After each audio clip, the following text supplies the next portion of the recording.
Bonsoir à tous et bienvenue sur le plateau d'Un cœur qui écoute, votre émission de spiritualité. Ce soir, je vous invite à rencontrer Jérémy Prat. Bonsoir Jérémy. Bonsoir. Vous avez une petite trentaine. Un peu plus. Vous faites partie de la communauté du Chemin Neuf. Tout à fait.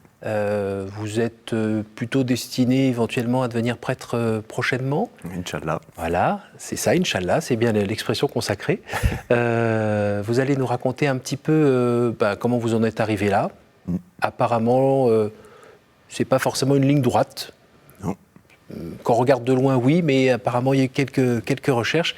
Vous allez nous raconter un petit peu cela pour peut-être témoigner de la présence de Dieu tout au long de ce chemin, même à des moments où vous n'aviez pas l'impression qu'il était là ou qu'il était loin. Juste avant, je vous invite à nous lire un extrait de texte de votre choix. Allons-y.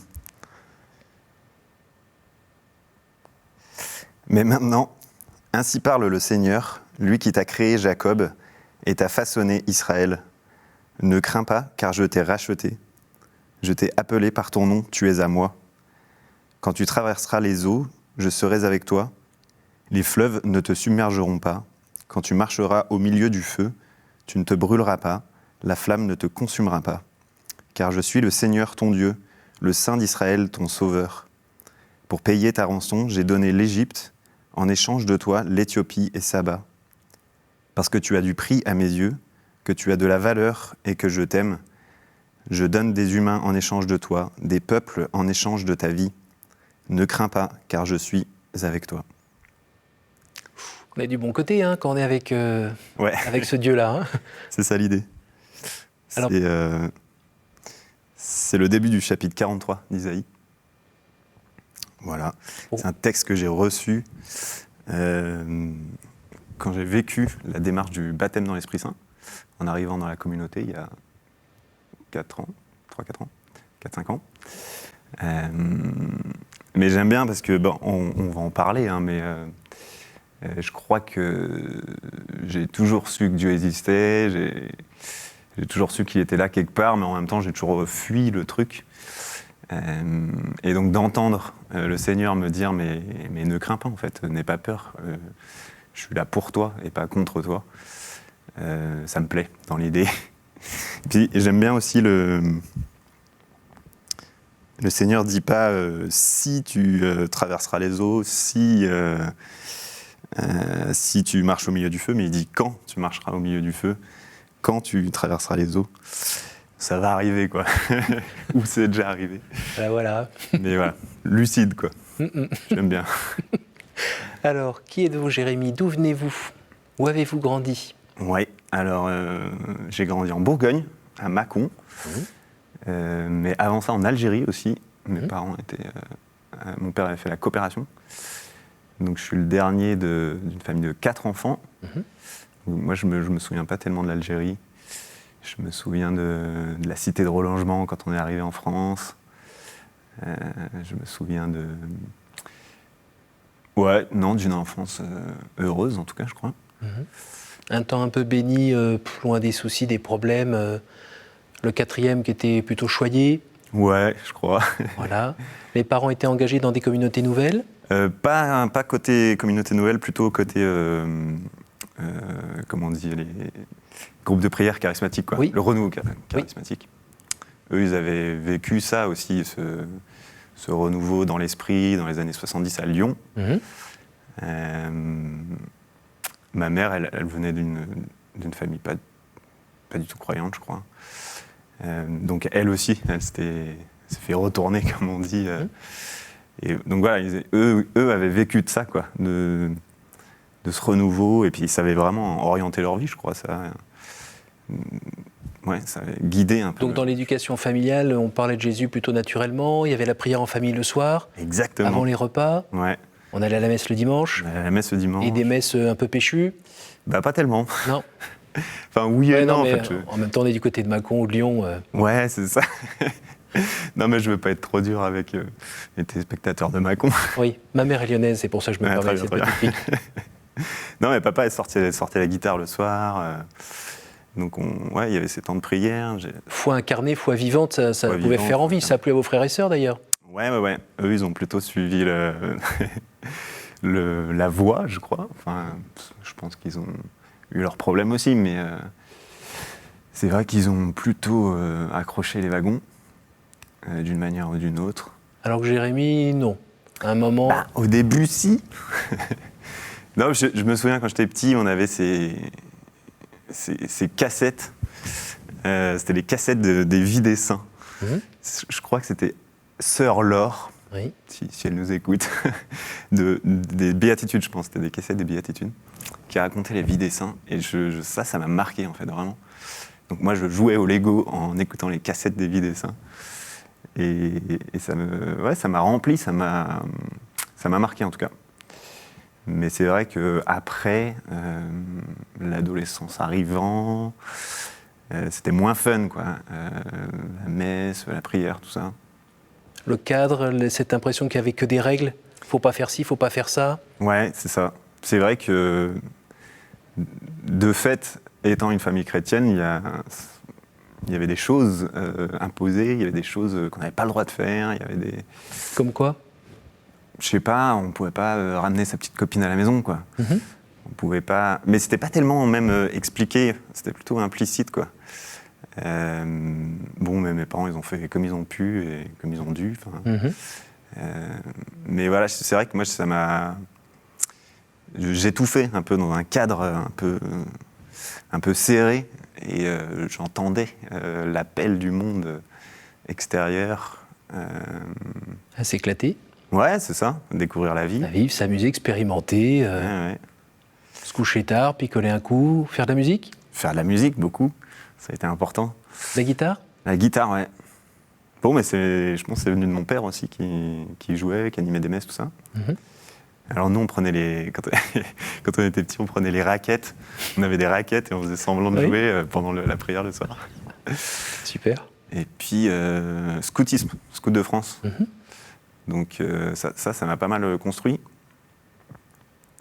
Aussi, c'est là qu'on boit ses premières bières et qu'on fume ses premières clopes. Mais c'est une école de la vie, quoi. Et en fait, c'est au scout que j'ai appris vraiment à jouer de la gratte et que la musique est devenue importante. Et les premiers groupes, c'était avec les potes des scouts. Et les premiers concerts. Et les études, pendant ce temps-là, ça va tranquille, ça tourne ? Ouais. Minimum syndical, mais ça tourne ? Ouais, exactement. J'ai jamais eu trop de soucis. Alors, c'était un souci de ne pas avoir de soucis, puisque ça ne m'a jamais appris à travailler. J'ai jamais eu trop besoin de... À part en orthographe, si les professeurs me regardent. Ça s'est pas arrangé. Je dis ça parce que je suis en philo en ce moment et ma tutrice m'a dit c'est la catastrophe ton orthographe. Bref. Ouais, non, j'avais pas trop de soucis. Donc l'école, ça allait. Mais je savais pas trop quoi faire d'ailleurs après. Ce qui fait que je me suis retrouvé en prépa à Cluny. Mon père m'a dit mais fais ça, comme ça tu feras une école d'ingé, tu verras. C'est bien de faire une école d'ingé. Bon, j'ai dit ouais d'accord, mais sans conviction quoi. J'avoue que je savais pas trop où me diriger, mais moi j'avais toujours cette envie de plus de fun, de plus de fêtes, de plus de vie, de plus de musique, quoi. Quand vous le relisez aujourd'hui, ça s'explique juste par le fait qu'à la maison ça bougeait pas assez pour vous, ou bien il y avait un truc, il y avait besoin d'expérimenter plein de trucs, de courir le monde ou de combler un vide, j'en sais rien. C'était quoi ? Ouais, ça devait être ça. Ou l'adolescence, tout simplement, découvrir le monde. Ouais, quand on est ado, nous on avait des bandes de potes et on s'est bien marré, quoi. On se marrait bien, et plus on se marrait, plus on avait envie de se marrer. Vous êtes fait un petit peu mal, quand même ? Ouais, un peu, plus tard. Ça viendra plus tard, quoi. Mais souvent, je dis, dans les témoignages ou les trucs comme ça, j'ai eu une vie avec beaucoup de fun, beaucoup de plaisir, en fait, mais peu de vrai bonheur, quoi. Et c'est vrai quoi la différence ? Il y en a une vraie, quoi. Je la découvre petit à petit, quoi. Mais le plaisir, il comble pas, je crois. Le bonheur, lui, c'est la plénitude, quoi. C'est le chemin d'une vie, hein, mais il y en a une, en tout cas. Je sais pas si je saurais la nommer. Donc vous avez commencé un peu à faire l'étudiant fêtard, quoi. Ouais. Voilà, avec tous les excès qu'on peut imaginer. Voilà. Voilà. On s'étendre dessus. Et qu'est-ce qui fait que tout d'un coup ça s'est arrêté? Vous êtes tombé ivre-mort dans la scène ou... Non, bah c'est une longue montée en puissance, parce que ça nous amène jusqu'à mes 32 ans. Donc c'est vrai que les études, tout ça, c'était la fête, c'était l'alcool, les filles. Mais après, j'ai eu mon diplôme d'ingé, tout ça, mais bon, c'était un peu sans conviction. Donc j'ai rencontré des gars à Lyon avec qui on a eu des groupes un peu plus sérieux de musique. Donc on est monté à Paris pour faire vivre tout ça. Et puis je travaillais quand même. Je pensais que je pouvais être ingénieur la journée et musicien la nuit. Oui. C'était un peu fatigant.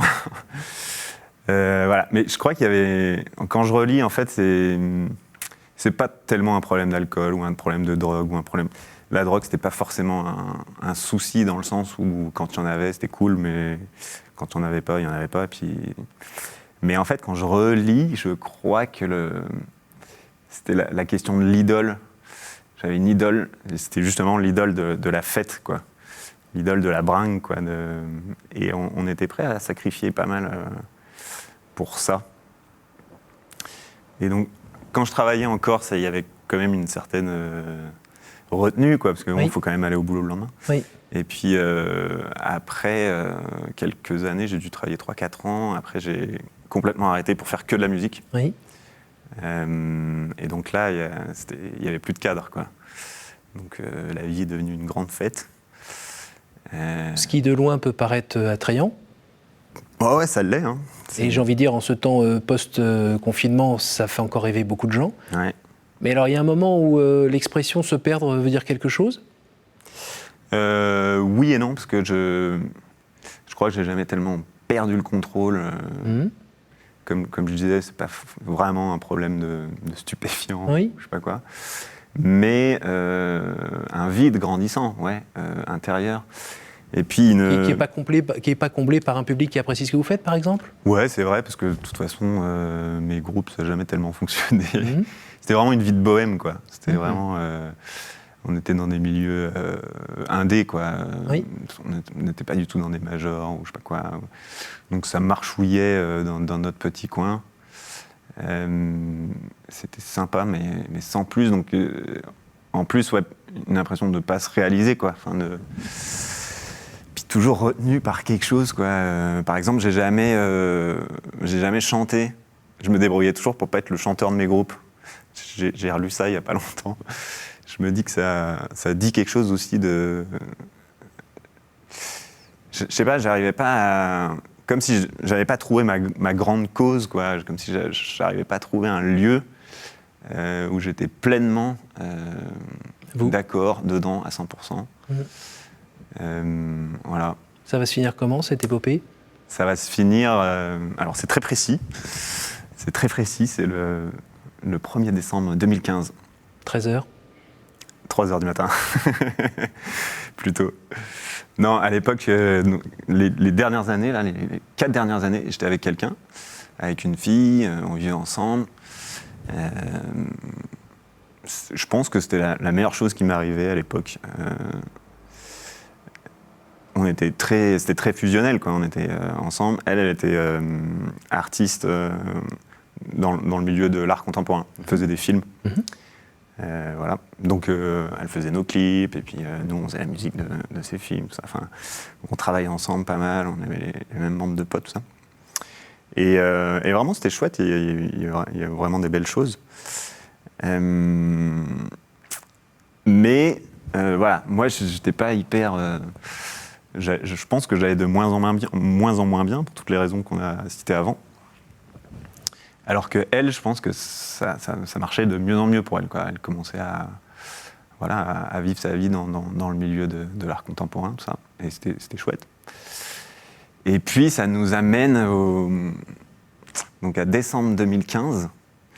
On avait organisé une petite tournée pour la sortie du 2e EP de mon groupe à l'époque.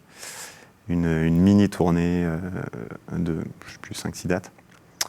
Et donc on part en tournée, première date, premier concert dans un petit rad à Mâcon, en fait, dans la ville d'où je viens. Ça a son importance après, retenez bien. Donc voilà, premier concert, et puis après le concert, on rejoint des copains sur place, tout ça. Et puis j'ai un appel de ma compagne. Moi, dans ma tête, c'était vraiment... c'était parti, quoi. On avait passé notre vie ensemble, et on n'avait pas à se marier, parce que ça n'avait pas de sens pour nous, à l'époque, le mariage. Mais vous aviez trouvé pas votre moitié, mais... Ouais, si, c'est ça. Dans ma tête, c'était ma femme, quoi. Et voilà, on connaissait très bien la famille de l'un de l'autre et tout ça. Donc voilà, c'était pour situer le truc. Mais donc après ce concert, j'ai un coup de fil, elle m'appelle et puis je sens qu'il y a quelque chose qui va pas, quoi. Qu'elle veut pas me dire, donc je lui dis bon bah maintenant tu me dis c'est quoi. Et en fait elle me dit bah voilà, en fait là je suis avec quelqu'un d'autre, en fait j'ai rencontré quelqu'un d'autre et puis en fait c'est fini, quoi, je pars. Bim, comme ça, quoi. Mais complètement irréel, quoi. Complètement, ça vient d'où oui, aucun signe avant-coureur, ouais. pas de Alors, crise particulière. On relit après, on revoit oui. les signes, mais sur le moment, pas du tout. Pas spécialement de crise, quoi. Pas plus. Et là, patatras, tout s'écroule. Bah là, patatras. Et là, c'est très bizarre parce qu'on est dans le concret, dans le réel, quoi. Je raccroche, je comprends pas ce qui se passe. 2 minutes après, je vois les copains que j'ai pas vus depuis 6 mois qu'on rejoint. Et il faut continuer à...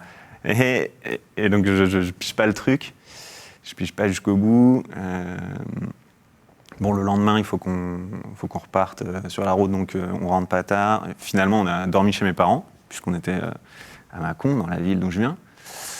Ce qui est bien, parce qu'en fait, le lendemain, j'ai vu mes parents, quoi.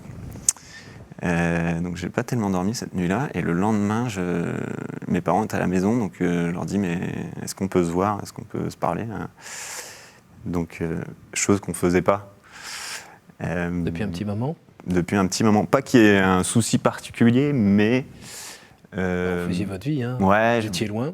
Ouais, c'est ça. Et puis, quand même, eux, dans une vie très engagée, à la suite du Christ, tout ça, moi, pas du tout. Mais moi, quand même, sachant qu'il y avait une vérité là, et la fuyant, et tout ça, ça fait qu'on n'avait pas beaucoup de surface de contact, quoi. Alors, on s'aimait beaucoup, et tout ça, mais... finalement, j'avais appris... Comment ? Tu reprendras du poisson. Ouais, c'est ça. Merci. Oui, merci. J'avais appris à pas tellement demander leur avis, parce que je savais quelque part qu'à chaque fois que je leur demandais leur avis, c'est mais tu sais, Jésus ci, mais tu sais, le bon Dieu ça. Donc bon, ça va, quoi. Donc je suis dans cette optique-là. Mais là, je leur dis, là, il faut qu'on se parle, quoi. Au secours. Et en fait, j'arrive même pas à parler. En fait, je m'effondre en larmes. Ils comprennent. Je sais même plus trop ce qu'ils me disent. Voilà, ils sont un peu là. Mais là, mon père, alors là, c'est le coup de poker de sa vie, je pense. Mon père dit, bah, écoute, est-ce qu'on peut prier pour toi ? Il me dit ça comme ça. Et un peu, je dis coup de poker parce que, justement, à n'importe quel autre moment de ma vie, je leur ai envoyé, vous voyez le truc.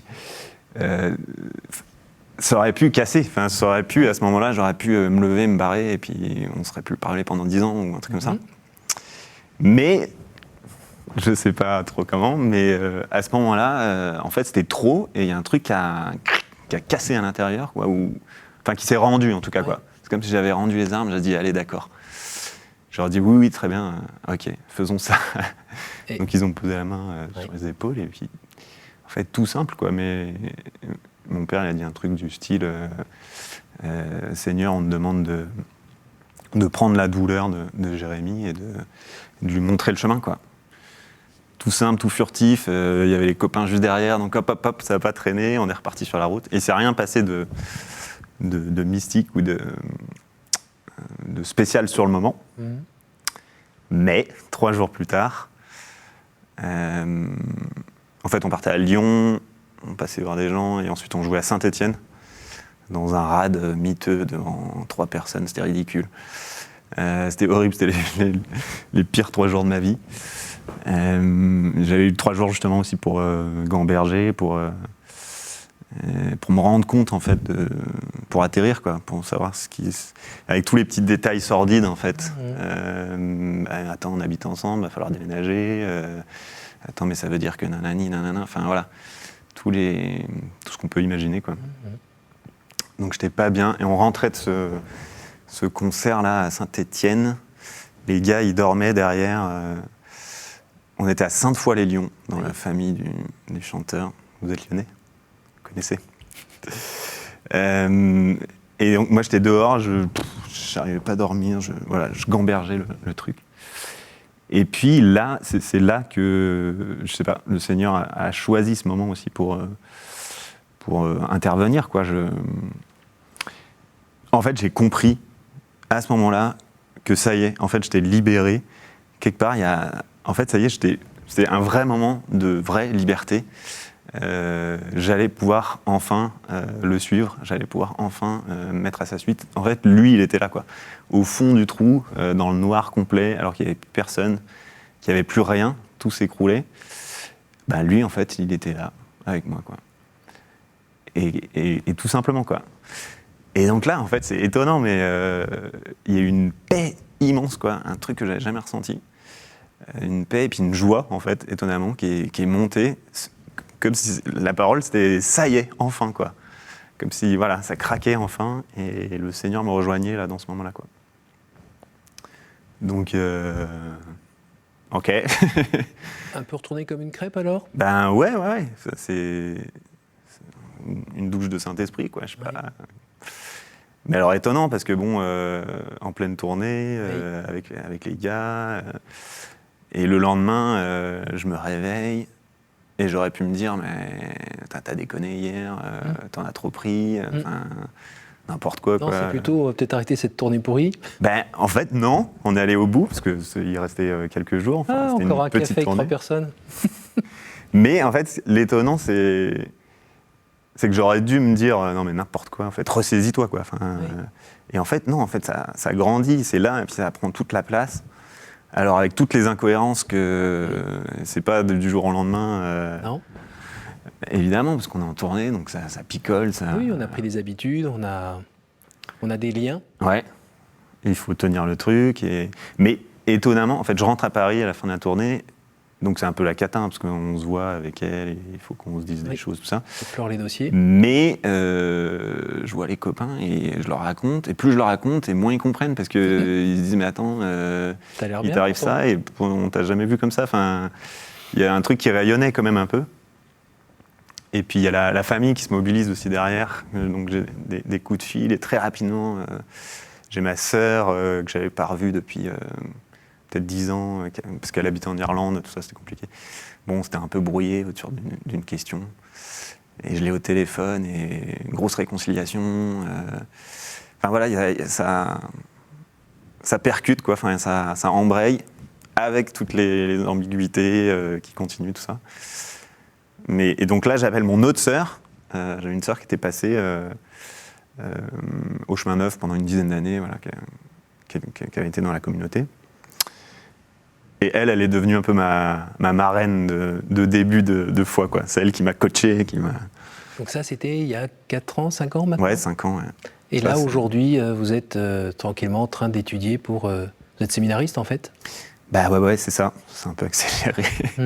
Vous avez senti entendu un appel à donner votre vie à celui qui vous a sorti et qui vous a libéré, en fait ? Ouais, c'est ça. D'ailleurs, ça, tout simplement. Bah, tout simplement. C'est ça, se mettre à sa suite. On arrive à la fin de cette émission. Ah oui, le temps file. Voilà. Oh là là, j'ai trop parlé. Vite. Alors, je vais vous demander de me dire un chiffre entre 1 et 12, s'il vous plaît. Je le dis à haute voix ? Oui, soyons fous. Le 4. Quel conseil donneriez-vous à quelqu'un qui aimerait rencontrer Dieu ? N'aie pas peur. N'aie pas peur. Il ne va pas te changer en ce que tu veux pas. En fait, il veut juste que tu sois toi, pleinement toi, 100% toi, 120% toi, même. Vraiment, il n'y a pas de quoi avoir peur, en fait. Dieu nous aime. À nouveau, entre 1 et 11 ? 11. Qu'aimeriez-vous avoir vécu avant de mourir ? Oh mon Dieu. Tellement de choses. Et comment choisir une ? Qu'est-ce que j'aimerais avoir vécu avant de mourir ? Rencontrer le pape. Pourquoi ? Bah, parce qu'il a l'air vraiment sympa, celui-là. Je l'aime bien. Dernière, entre 1 et 10 ? La 1. Quelle est la pire idée fausse que l'on se fait sur Dieu, selon vous? Bon, ça rejoint la première question, je crois. Je sais pas qui voudrait nous faire faire ce qu'on voudrait pas, que c'est un Dieu juge ou un Dieu méchant. En fait, on tilte pas, quoi. Je crois qu'on mettra tous, même ceux qui sont en chemin, on mettra toute une vie à comprendre, quoi. Dieu nous aime tellement, je crois que c'est incompréhensible. Merci Jérémy. Merci à vous. Merci de nous avoir partagé ce chemin qui nourrit l'espérance de ceux qui sont encore dessus, ceux qui voient leurs enfants ou petits-enfants aussi, où ça n'a pas l'air très simple, donc il faut continuer à prier pour eux, pour que le Seigneur qui est toujours là puisse... Puis on voit aussi l'intérêt des parents de semer quand on est un peu plus jeune avant l'adolescence, qui parfois est ce moment où ça explose un peu, mais bon après quand on voit le résultat, on se dit que c'est bien, quoi. Ça fait un peu mal, mais ça valait le coup quand même. Oui. Merci beaucoup Jérémy, bonne poursuite. Merci. Merci à vous tous d'avoir regardé cette émission, tout simplement, ça fait du bien. N'hésitez pas à la revoir sur notre site www.ktotv.com, à la partager autour de vous, hein, ça sert à ça. Et puis je vous donne rendez-vous la semaine prochaine.